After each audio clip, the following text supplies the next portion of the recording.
नमस्कार दोस्तों, मैं प्रशांत आप सबका स्वागत करता हूं। लोअर पीसीएस और RO ARO mains GS mock test का ये मेरा 9वां वीडियो है। इससे पहले इस सीरीज के 8 वीडियो इस चैनल पे अपलोड किए जा चुके हैं। अभी तक अगर आपने उन्हें ना देखा हो तो आप इस चैनल पे चले जाइए, वहां पर आपको जीएस मार्क टेस्ट के नाम से एक प्लेलिस्ट मिलेगी और उस प्लेलिस्ट में इस सीरीज के सभी वीडियो आपको एक क्रम से मिल जाएंगे। जैसा कि आप जानते हैं, इस मार्क टेस्ट में कुल 25 प्रश्नों को हम देखते हैं जो कि जीएस के सभी सब्जेक्ट्स को कवर करते हैं। इस मार्क टेस्ट की शुरुआत करूं उससे पहले मैं आपको बताना चाहूँगा कि समीक्षा अधिकारी मुख्य परीक्षा 2016 के लिए एक कंप्लीट क्रैश कोर्स हम लोगों ने बनाया है, जिसमें आपको मिलेंगे वीडियो लेक्चर्स, नोट्स और टेस्ट सीरीज। तो पूरी गंभीरता से मुख्य परीक्षा की तैयारी करने के लिए ये कोर्स बहुत ही लाभदायक आपके लिए होगा। अगर आप इससे जुड़ना चाहें तो आरओ एआरओ मेंस लिख करके हमें 9506742546 पर व्हाट्सएप कीजिए। साथ ही लोअर पीसीएस मेंस के लिए भी हम लोग एक टेस्ट सीरीज संचालित कर रहे हैं। अगर उससे आपको जुड़ना हो तो आप लोअर पीसीएस लिख करके हमें 9506742546 पर मैं व्हाट्सअप मैसेज कर सकते हैं, तो यहाँ से आपको सारी इन्फॉर्मेशन मिल जाएगी। चलिए इन्हीं सब बातों के साथ इस मार्क टेस्ट की शुरुआत करते हैं। तो पहला प्रश्न हमेशा की तरह एंशिएंट हिस्ट्री से है। जेजाभूति का प्राचीन नाम क्या था? बघेलखंड, बुंदेलखंड, मालवा, विदर्भ। ABCD में से उत्तर देना है और इसका उत्तर है बुंदेलखंड। तो जेजाक भूति जो है ये यमुना और नर्मदा नदियों के बीच में स्थित क्षेत्र को कहा जाता था। इसे अब बुंदेलखंड क्षेत्र कहा जाता है और इस क्षेत्र पर चंदेल राजाओं का शासन काफी लंबे समय तक रहा। और भी महत्वपूर्ण फैक्ट्स दिए गए हैं जिन्हें आप आराम से पढ़ सकते हैं। हम आगे बढ़ेंगे। दूसरा प्रश्न, किसने सन 1329 से लेकर के 1330 के मध्य तांबे के सिक्कों के प्रतीकात्मक रूप में मुद्रा चलाई? तो टोकन मनी की बात हो रही है। अलाउद्दीन खिलजी, गयासुद्दीन तुगलक, मोहम्मद बिन तुगलक और फिरोज तुगलक। तो निश्चित रूप से ये आसान प्रश्न है, आप इसका उत्तर जान चुके हैं। ये सी इसका उत्तर है, मोहम्मद बिन तुगलक। काफी इस तरह के कार्य मोहम्मद बिन तुगलक के द्वारा ही किए गए थे। तो क्या किया गया? चांदी और सोने के सिक्के के स्थान पर तांबे की प्रतीकात्मक मुद्रा को प्रचलन में लाया गया, परंतु लोगों ने अपने घरों में ही टकसाल बनवाकर मुद्रा का निर्माण करना प्रारंभ कर दिया, जिससे यह नीति असफल हो गई। और कुबलई खान से इसकी प्रेरणा जो है मिली थी मोहम्मद बिन तुगलक को कि इस तरीके से प्रतीकात्मक मुद्रा चलाई जाए। तीसरे प्रश्न पर हम आ गए और यह विवाह से जुड़ा हुआ प्रश्न है। यह प्रणय विवाह था, यानी प्रेम विवाह था। इसमें युवक तथा युवती को अपने अभिभावकों से अनुमति लेने की आवश्यकता नहीं थी। तो जब मियां बीबी राजी तो क्या करेगा काजी, ये वाला मामला यहाँ पे है। तो हालांकि इस विवाह को समाज विरोधी माना जाता था, तो समाज में मान्यता इस विवाह की नहीं थी। पूछा यह जा रहा है कि 8 प्रकार के विवाहों में से ये किससे संबंधित था? तो कुल 8 प्रकार के विवाहों का वर्णन किया गया है। तो ये आर्ष विवाह था, ये गंधर्व विवाह था, ये असुर विवाह था और ये राक्षस विवाह था। तो ABCD में से उत्तर देना है और ये गंधर्व विवाह था। ठीक है, तो यहां पर पूरा जो है डिटेलिंग है। प्राचीन भारतीय स्मृतिकारों ने विवाह के जो 8 प्रकार मान्य किए थे, गंधर्व विवाह उनमें से एक है, किंतु इस प्रकार का विवाह जातिगत पूर्वानुमति या लोक भावना के विरुद्ध समझा जाता था। समाज में इसकी मान्यता नहीं थी। लोग इस प्रकार के विवाह को उतावली में किया गया विवाह ही मानते थे, यानी जल्दबाजी में। कुछ अर्थशास्त्रियों की धारणा थी कि इस प्रकार के विवाह का परिणाम अच्छा नहीं होता। भारतीय परिप्रेक्ष्य में शकुंतला दुष्यंत का विवाह, पूर्वा उर्वशी का विवाह, वासव दत्ता उद्यन के विवाह गंधर्व विवाह के प्रमुख उदाहरण है। तो यहाँ से एक प्रश्न मैं आपसे और भी पूछना चाहूँगा।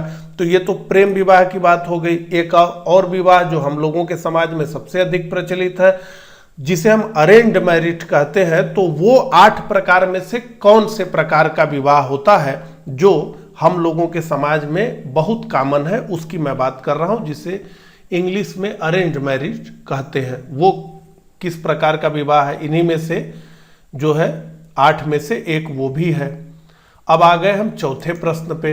निम्नलिखित को क्रमानुसार व्यवस्थित करना है, तो एक क्रम के अनुसार इनको व्यवस्थित करना है। सबसे पहले कौन और उसके बाद कौन और उसके बाद कौन और उसके बाद कौन।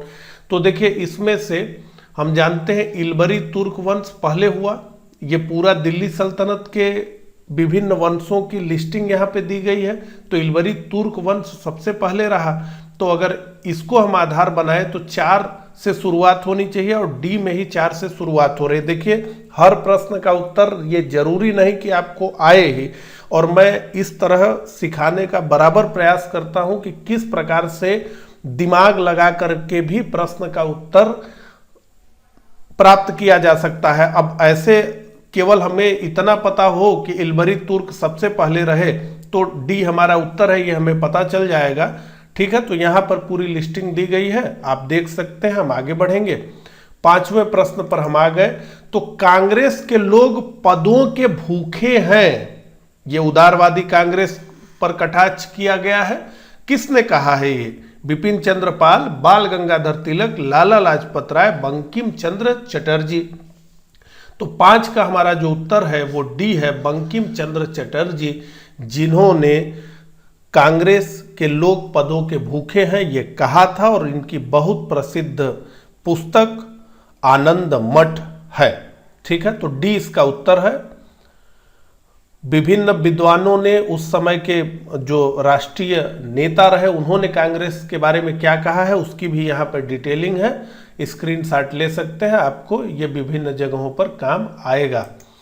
6ठे प्रश्न पर हम आ गए हैं, और ये भी प्रश्न राष्ट्रीय आंदोलन से ही जुड़ा हुआ है। तो 2 कथन दिए गए हैं, उन्हें ठीक से पढ़ लेना है और पढ़ करके उत्तर को चुन लेना है। पहला कथन, महात्मा गांधी ब्रिटिश सरकार द्वारा घोषित सांप्रदायिक अधिनिर्णय के खिलाफ आमरण अनशन पर चले गए थे। पूना समझौता का परिणाम एक संयुक्त निर्वाचक मंडल के रूप में सामने आया, जिसमें दलित वर्गों के लिए आरक्षित सीटों की संख्या बढ़ गई थी। ठीक है, तो पूछा जा रहा है कि दोनों कथन अलग अलग सही है और कथन 2 कथन 1 का सही स्पष्टीकरण है। दोनों कथन अलग अलग सही है, कथन 2 कथन 1 का सही स्पष्टीकरण नहीं है। तो अब देखिए, रैमजे मैकडोनाल्ड के द्वारा ये सांप्रदायिक अधिनिर्णय, कम्युनल अवार्ड जिसे हम कहते हैं, वो दिया गया। इसमें क्या किया गया कि जिस प्रकार से पृथक निर्वाचन व्यवस्था मुसलमानों के लिए दी गई थी, जिसे बाद में सिखों के लिए विस्तारित कर दिया गया, यूरोपियनों के लिए विस्तारित कर दिया गया, उसी तरीके से अब जो है सांप्रदायिक अधिनिर्णय के अनुसार दलितों को भी पृथक निर्वाचन व्यवस्था, सेपरेट इलेक्टोरल दे दिया गया, जिसका गांधी जी ने विरोध किया। और ये जो है यरवड़ा जेल में थे गांधी जी उस समय, वहीं पे वो अनशन पे चले गए। अंततः मजबूर होकर डॉक्टर भीमराव अंबेडकर को पूना समझौता करना पड़ा, और पूना समझौता में ये आया कि जो सामान्य सीटें ही हैं, जैसे आज का आपका आरक्षण है, उसी अनुसार जो है सीटों को बढ़ा दिया जाएगा। तो ये समझौता हुआ। अब यहां पूछा जा रहा है कि दोनों कथन अलग अलग सही हैं और कथन 2 कथन 1 का सही स्पष्टीकरण है। ए बी में से उत्तर है, और मैं इसका उत्तर मानता हूं कि ए, क्योंकि जब ये सांप्रदायिक अधिनिर्णय आया उसी के बाद पूना समझौता हुआ। ये दोनों एक दूसरे से जुड़े हुए विषय हैं। आप बताइए कि आपके अनुसार ए सही है इसका उत्तर या बी सही है, कमेंट बॉक्स में जरूर बताइएगा। और पूरी डिटेलिंग यहां पर आपको दिख रही है, लिखी गई है, स्क्रीनशॉट ले लीजिए, आराम से इसे पढ़िएगा। इसीलिए मैंने उत्तर नहीं दिया है, आप जो है इसका करिए। मेरे हिसाब से ए इसका उत्तर है। 7वें प्रश्न पर हम आ गए हैं। भारत छोड़ो आंदोलन के समय निम्नांकित में से किसने कांग्रेस रेडियो का प्रसारण किया? तो बहुत बार पूछा गया प्रश्न है, और निश्चित रूप से इसका उत्तर तुरंत देखते के साथ ही आना चाहिए। उषा मेहता, बहुत बार पूछा गया ये प्रश्न है, तो एग्जामिनर का फेवरेट उषा मेहता। ठीक है, तो यहाँ पे व्याख्या आप देख सकते हैं। हम आ गए हैं 8वें प्रश्न पे, और इंडियन जियोग्राफी का प्रश्न आ गया। तो भारत में अधिकांश पेट्रोलियम पदार्थ किस युग की शैल संरचनाओं में पाया जाता है? Gondwana, tertiary, Cretaceous, Carboniferous. तो इसका उत्तर है बी, टर्शियरी। ठीक है, आइए व्याख्या देखें।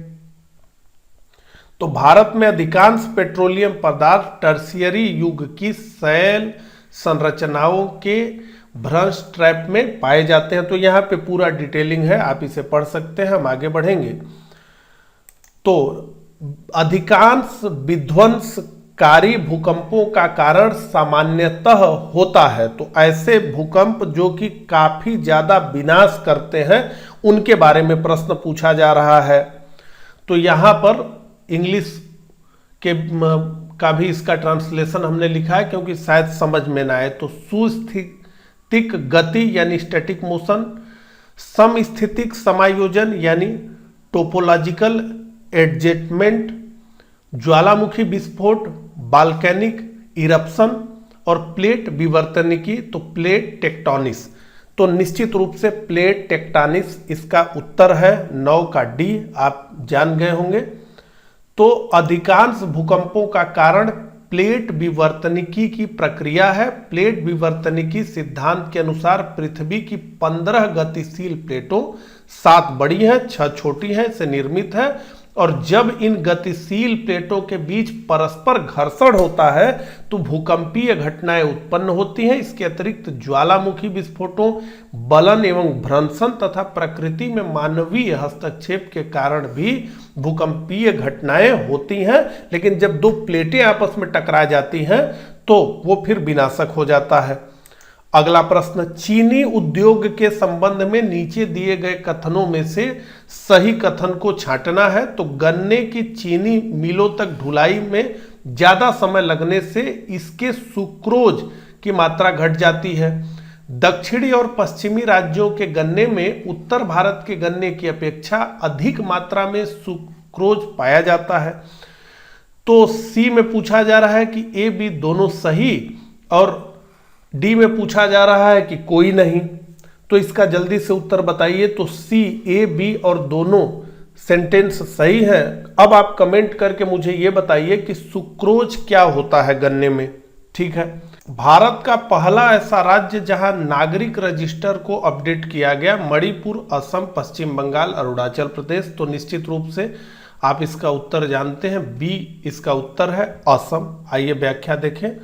तो राष्ट्रीय नागरिक रजिस्टर वह रजिस्टर है जिसमें सभी भारतीय नागरिकों का विवरण शामिल है और जिसे 1951 की जनगणना के बाद तैयार किया गया, और उसमें जनगणना के दौरान गणना किए गए सभी व्यक्तियों के विवरण शामिल थे।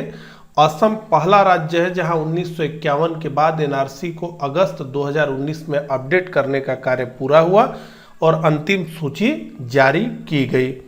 अगले प्रश्न पे आते हैं। भारत का सर्वोच्च न्यायालय एक अभिलेख न्यायालय है, यानी कोर्ट ऑफ रिकॉर्ड है।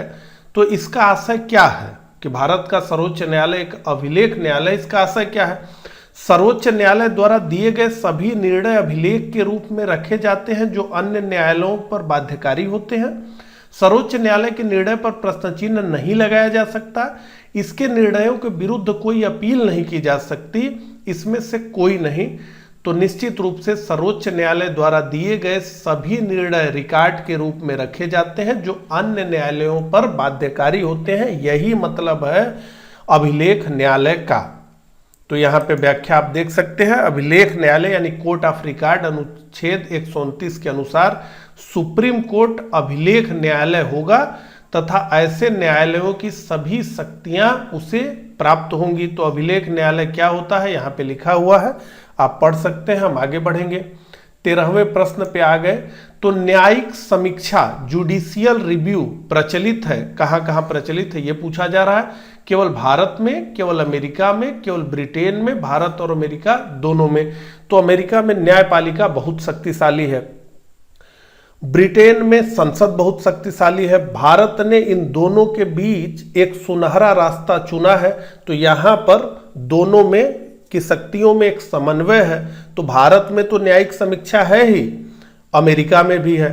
तो डी इसका उत्तर है, भारत और अमेरिका दोनों में। तो 13 का हमारा जो उत्तर है वो है डी, यहाँ पर लिखा गया है व्याख्या। आगे हम बढ़ेंगे, 14वें प्रश्न पे हम आ गए। थोड़ा सा प्रश्न को घुमाया गया है लेकिन प्रश्न बहुत आसान है, ध्यान से पढ़ेंगे।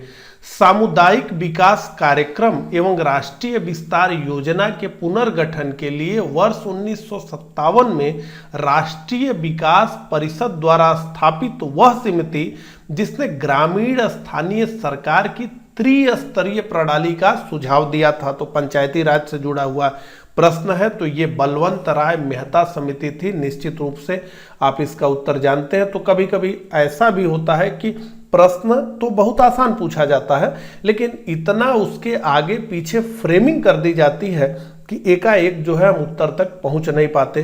तो इस तरह के मॉक टेस्ट का यही लाभ है कि हमें बहुत सारी चीजें पहले से पता चल जाती हैं। ठीक है, तो 14 का ए इसका उत्तर है। यहाँ पे बहुत भरपूर व्याख्या लिखी गई है, आप पढ़ सकते हैं। अब आ गए हम 15वें प्रश्न पे। राष्ट्रीय राजनीतिक दल वह होता है जो कुल वैध मतों का 6% प्राप्त कर ले। 2 या अधिक राज्यों में, 3 या अधिक राज्यों में, 4 या अधिक राज्यों में। तो सी 15 का सी उत्तर है, 4 या अधिक राज्यों में। आइए व्याख्या देखें, थोड़ा सा इसे समझ लें। तो किसी दल को राष्ट्रीय दल के रूप में तब मान्यता मिलेगी जब वह लोकसभा अथवा विधानसभा के चुनाव में कम से कम 4 राज्यों में 6% वैध मत प्राप्त कर ले, साथ ही किसी राज्य या राज्यों से लोकसभा की 4 सीटें प्राप्त कर ले, पहली शर्त। या फिर लोकसभा की 2% सीटें जीत ले, जितना कुल लोकसभा की सीटें हैं उसमें से, एवं ये जो 2% सदस्य उसके जीत रहे हैं 3 विभिन्न राज्यों से चुने जाएं, अथवा वह दल कम से कम 4 राज्यों में राज्य स्तरीय दल के रूप में मान्यता प्राप्त हो। ठीक है, तो ये हो गया। 16वें प्रश्न पे हम आ गए। निम्न में से कौन सा रक्त दाब के नियंत्रण के लिए आवश्यक है? Sodium, calcium, potassium, iron. ABCD में से उत्तर देना है। तो रक्त दाब के नियंत्रण के लिए आवश्यक है सोडियम। तो 16 का हमारा जो उत्तर है वो है ए। यहां पर व्याख्या लिखी गई है, आप उसे पढ़ सकते हैं। हम आगे बढ़ेंगे। केंद्रीय बागवानी संस्थान कहां स्थित है? नागालैंड में, मणिपुर में, मिजोरम में, मेघालय में। तो इसका उत्तर है नागालैंड। 17 का हमारा जो उत्तर है वो है ए। नागालैंड में केंद्रीय बागवानी संस्थान स्थित है और केंद्रीय शोध संस्थानों की यहाँ पे लिस्टिंग दी गई है, जैसा कि आप देख सकते हैं। इसे भी ध्यान से पढ़िए। अगले प्रश्न पे हम आएंगे। निम्न प्राकृतिक परिघटनाओं पर विचार करना है। स्थलीय तापन, प्रकाश परावर्तन, प्रकाश अपवर्तन, प्रकाश विवर्तन। इनमें से किनके द्वारा, किनके कारण मरीचिका यानी ये भ्रम होना, कि किनके कारण भ्रम हो जाता है? तो A1 और 2, B2, 3, 4, C1, 3 और D केवल 4। तो 18 का उत्तर हमारा है C1 और 3, यानी स्थलीय तापन और प्रकाश विवर्तन, प्रकाश अपवर्तन के कारण जो है ये होता है। आइए व्याख्या देखें। तो मरीचिका का अर्थ भ्रम होना होता है, जैसे रेगिस्तान में पानी का भ्रम होना या ठंडे प्रदेशों में समुद्र में तैरते जहाज या दूरस्थ स्थित वस्तुओं का उल्टा प्रतिबिंब दिखाई पड़ना। तो इसके बारे में पूरा डिटेलिंग है, आप यहां पढ़ सकते हैं। हम अगले प्रश्न पे आएंगे। किसी द्रव्य पर वायुमंडलीय दाब कम करने पर क्या घटित होगा? द्रव्य का क्वथनांक बढ़ जाता है, द्रव्य का क्वथनांक कम हो जाता है, द्रव्य के क्वथनांक पर कोई प्रभाव नहीं पड़ता है, इसके उबलने के कारण आवश्यक समय में वृद्धि हो जाती है। ABCD में से उत्तर हमें बताना है और इसका उत्तर है द्रव्य का क्वथनांक कम हो जाता है। तो 19 का हमारा जो उत्तर है वो है B। यहां पर व्याख्या लिखी गई है, आप पढ़ सकते हैं। हम आगे बढ़ेंगे। केंद्रीय बजट 2020-21 के 3 प्रमुख घटकों के बारे में सत्य नहीं है ये पूछा जा रहा है।